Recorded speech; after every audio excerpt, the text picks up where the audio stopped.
Hi everyone, long time we did not learn together, but I'm sure we all learning and you all learning.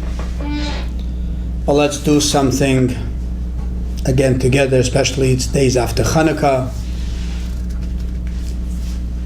We all inspired from the great holiday. So let's learn something about this upcoming Parsha this week.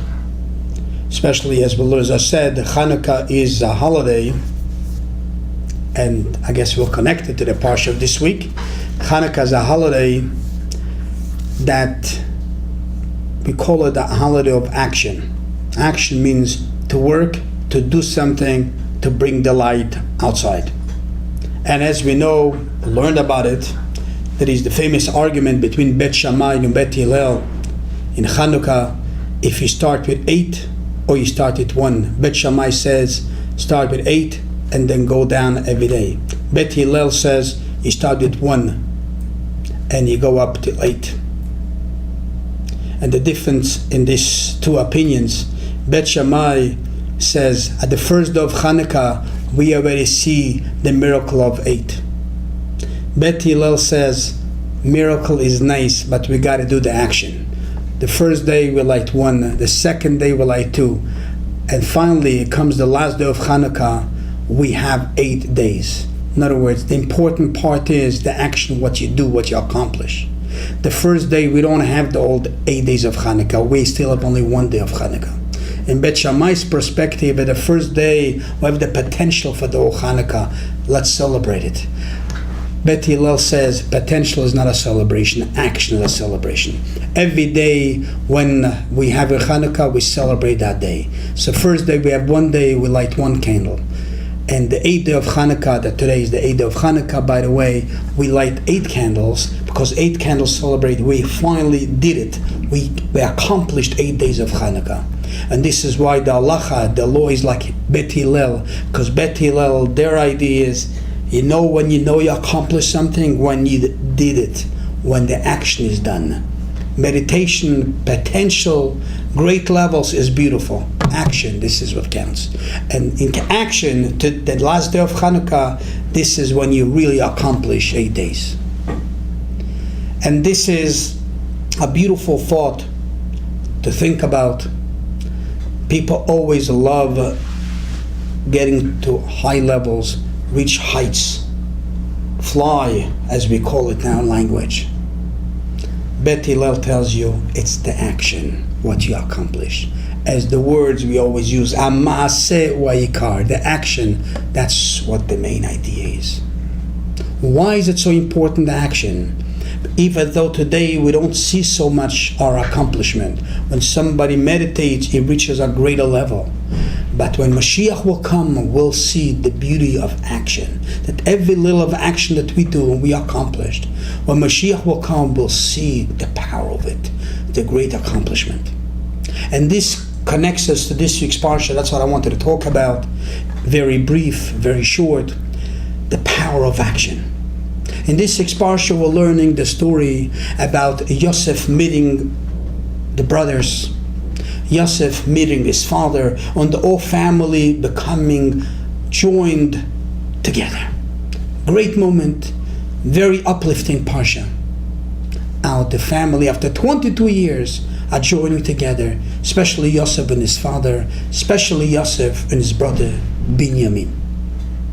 So we'll learn something very nice, that it says in the Parsha, when Yosef met Binyamin, in a way that they knew the brothers.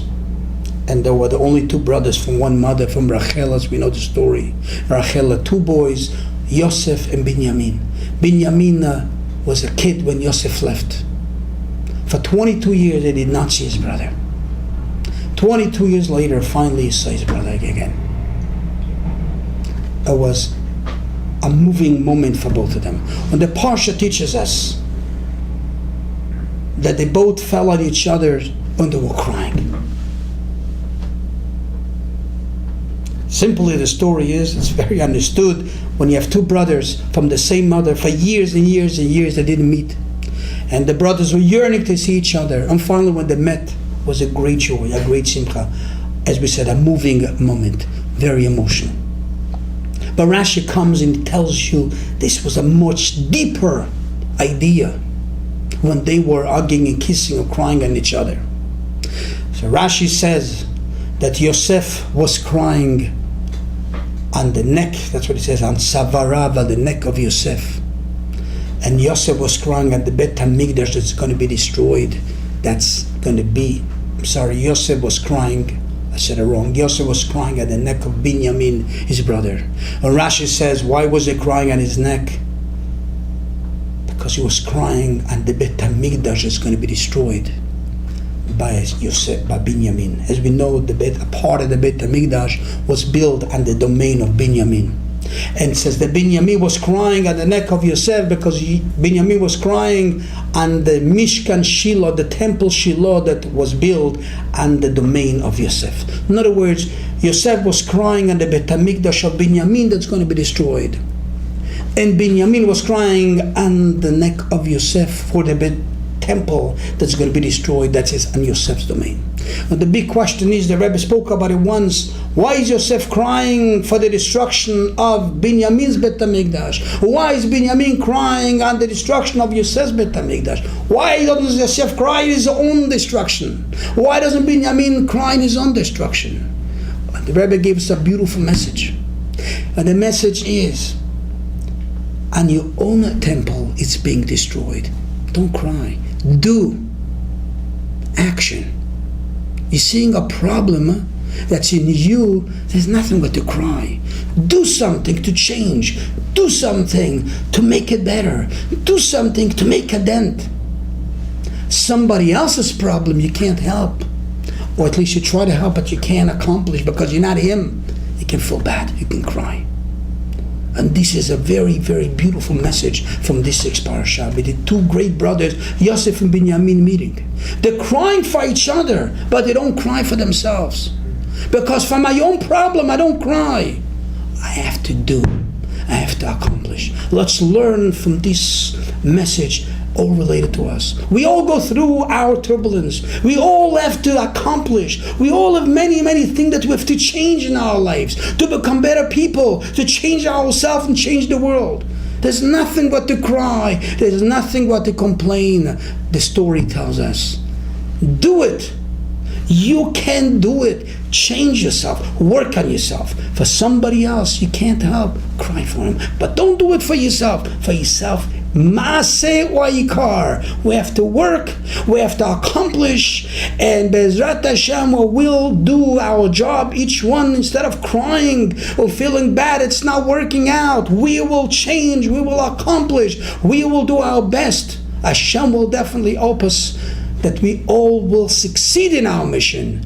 And the success will be that Bezrat Hashem, we all going to bring together Mashiach Tzidkenu even before this Shabbos. Have yourself a good Shabbos. Learn from the lesson of Yosef and Binyamin. Shabbat Shalom.